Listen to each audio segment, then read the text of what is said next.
Prologue. You are listening at FameTV.info.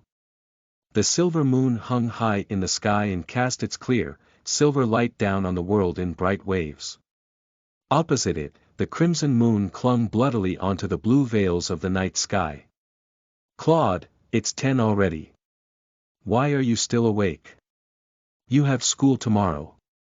We've already spent 6 riyals on oil this month, a woody male voice boomed into the room. A youthful face lifted its gaze from its desk, gazing at the competing gray and crimson night sky hemispheres. The face turned to the oil lamp, whose little flame licked lazily at the darkness in the room, and blew it out, letting a thin trail of smoke drift out of the window into the night. The figure to which the face was attached slowly rose from its hard, wooden seat. It drifted over the wooden floor to a bed nearby and descended onto it silently.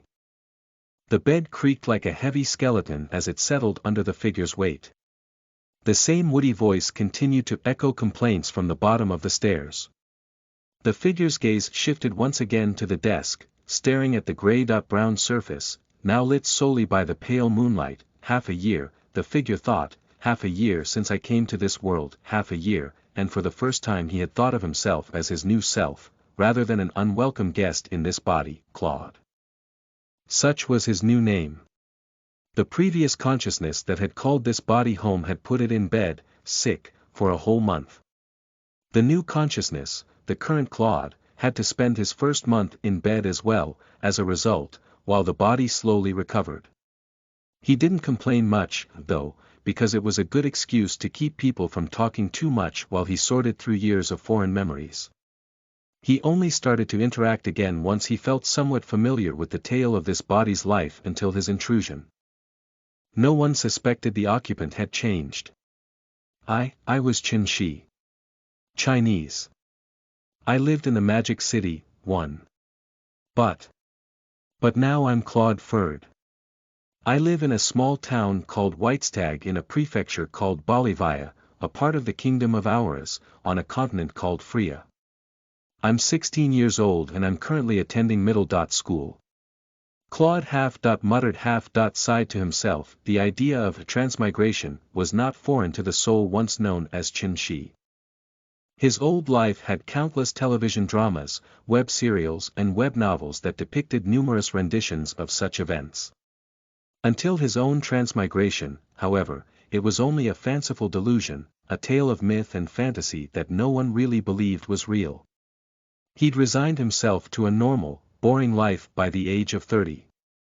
Born to a middle road workers class family, he lived a very middle road life in a middle road town. He was average in every way.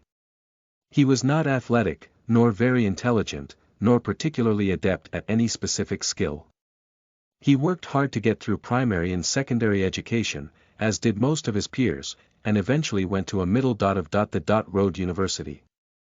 There, too, he toiled day and night to graduation with average marks for an average degree. From there he searched for a job. A search that took him to the Magic City, where he eventually settled in a small suburb town known as Wencheng. His years passed him by uneventfully. The boredom of normal life was broken up only by his family's anxious introductions of females with whom they hoped he'd tie the knot. His only outstanding characteristic, however, was his complete lack of outstanding characteristics, something few, if any, women appreciated. It took several years, but his third aunt eventually found him a girl that moved him, and was, in turn, similarly inclined. She was 7 years his junior. A fair-skinned, slender figure that sat well on the eyes. She was his junior in age only, however. She'd graduated from a good university and worked as a public servant of decent stature. Her family ran their own business. Nothing major, but an endeavor of greater than average success. They weren't upper class, but sat firmly in the middle class. Qin Shi was not as well off. He stood just 1.76 meters tall.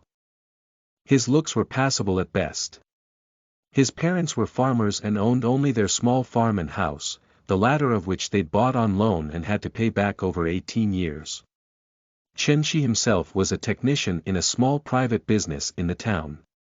He did occasionally fill in as a salesman or in customer service when his boss needed an extra hand of a substitute, though, Chen Shi, at least, came to understand the game of wooing, now that he had someone he wanted to pursue. Patience was paramount. He worked the girl for 8 months before they finally agreed to be his wife. He'd wanted to start a family on the very evening of their wedding, but she was unwilling. She did not want to give up on her career or student-like social life when she was still just 26. Chen Shi, however, was already 31. If his wife remained stubborn, he'd be 35 by the time he had his first child. She even insisted they use harmonious devices during their peaceful interactions, too. He did not like having to bathe wearing a raincoat. His love for her made him accept her conditions, but his pride would not let him accept her parents' dowry. A car. He scraped together the money for the car on his own.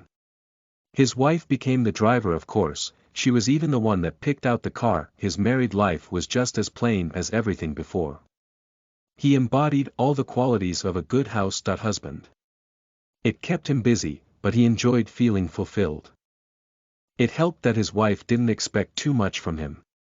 Perhaps the secret to happiness was knowing when to be content. His plain, contented life lasted 1 year.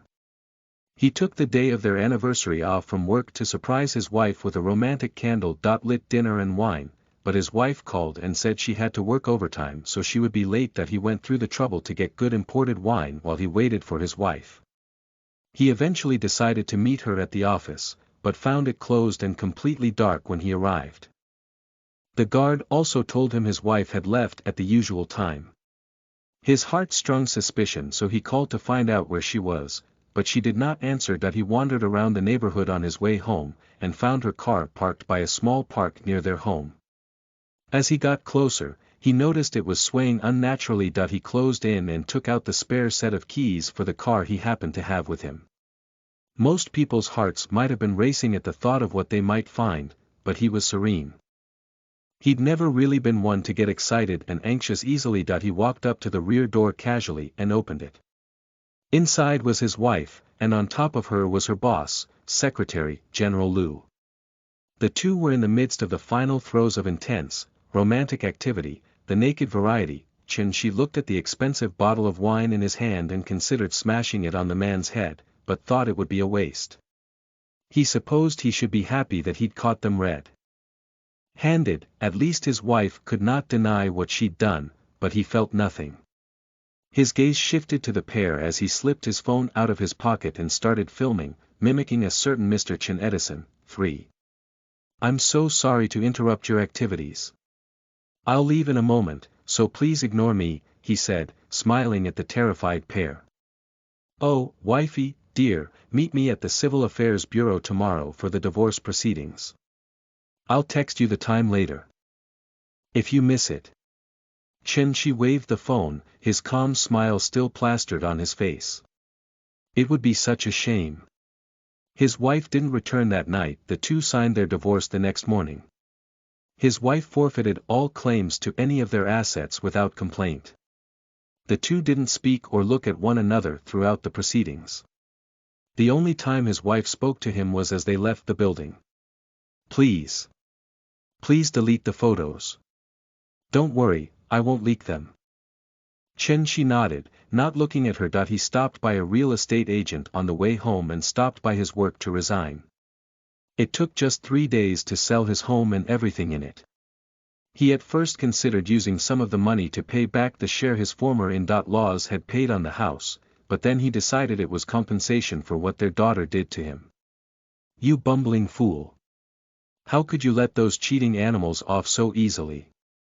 His old friend complained. The man had been his roommate during his university days. Yang Daji. Chen Shi rolled his eyes. What would you suggest I do then? Should I make a big fuss of it and leak the pictures on the internet? I'd be dragged to court and have to split everything with her. Both were now divorcees. In this matter Yang Daji was 6 years Chen Shi's senior. The man, the heir to a family business, had dated his school's idol for 2 years before marrying soon after their graduation. The two had a child. The business didn't do very well, however, and he was forced to go overseas for 2 years to save his company. When he returned, he found his wife having an affair with a trainer in a gym she frequented. He pretended to not know anything for a while and hired a private eye to collect evidence of his wife's indiscretion. He finally confronted the two once his case was solid and pummeled the trainer into the hospital. He served his wife divorce papers as she cried over the man in the emergency room. His wife didn't want a divorce, but when he refused to take her back, she took him to court. Enraged by her audacity, he leaked the photos on the internet, only to be sued. He lost half his assets and much of the rest had to be sold to cover the fine for leaking the pictures. He was forced to pay the gym trainer's medical bills but managed to avoid court. The story taught Chen Shi he could criticize affairs morally, but the law saw no problem. It certainly didn't care when the reaction was to spread indecent pictures about the person in question all over the internet and beating up the playboy. Ugh! Yang Daji grunted. He hated being reminded of the whole affair. Whatever, I won't pursue this. That whole business is behind me, yours behind you, let's move on. We've still got some youth left in us, at least. Yang Daji opened a bottle of red wine as he consoled his friend. He was conflicted. On the one hand he didn't wish this on his friend, but on the other he was happy that he finally had someone else who knew his suffering firsthand. They were now no longer just friends, they were brothers in suffering. That's the thing with women, he continued, you can't hold her up to a pedestal and worship her for a goddess. Even if you give her roses and swear to love her for the rest of your life, she'll just give you a stretch of desert and demand you turn it into a forest for her. Who'd be willing to put on a grass-green cap, for, I think I've finally touched the truth of this world. Women, apart from our mothers, are all frauds. Married or not, they're all the same. I'll take you to the bar tonight. You can see for yourself. Those neatly dressed white-collar ladies are all ravenous wolves. They want to bed you the moment you suit their taste. You aren't dressed for the occasion though, he said, sizing up his friend, we'll have to get you a makeover first. The soldier must wear the right camouflage for the right terrain. Those women have sharp eyes, if you don't wear something fashionable, they won't come after you. Chen Shi didn't know how to react. I came here to come work for you and make a living, not to go look for women. You're my brother. I want to share the things I enjoy with you. There's nothing we can't talk about, Yang Daji said with a casual wave of his hand, I offered you a job when we graduated. You're the one that wanted to build your own career. Ah, if only we hadn't lost contact we might both have avoided our messes. But it's better now. Let's go have some fun. If we stick together, both in our careers and relationships, nothing will stop us. Come, I'll go arrange a good car for you. Join me for a good time tonight. And so the magic capital, Shanghai, had a new experienced player. You must be very sad right now, brother, the youth murmured through teary eyes. Most of the stories of transmigration were filled with wonder, but none were as ludicrous as his. He'd been on his way to a meeting to sign a multi-million-dollar contract. His boss, Yang, was very happy about everything and dragged Chen Shi along to 2 pairs of girls in a bar. Chen Shi had always considered himself a vigorous man, but the 2 women were a bit more than he could handle. In the end he had to resort to the ever-faithful Mr. Blue. The girls were crooked-legged by the time he was done. He passed out from the exercise, but woke to find himself in this new world.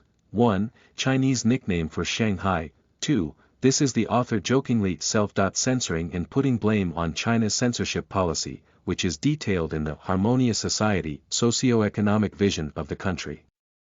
Colloquially, it's known as river crab given how similar it sounds to harmonious in Chinese. 3. This is a reference to the Edison Chen photo scandal. More info. https://n. Wikipedia.org/wiki/Edison_Chen_photo_scandal left bracket 4, wearing a green cap is a popular Chinese saying of being cheated on. It's a reference to people losing their lovers to other men during their time in the military, hence the green cap. Listen to the full novel at FameTV.info, direct link in the description.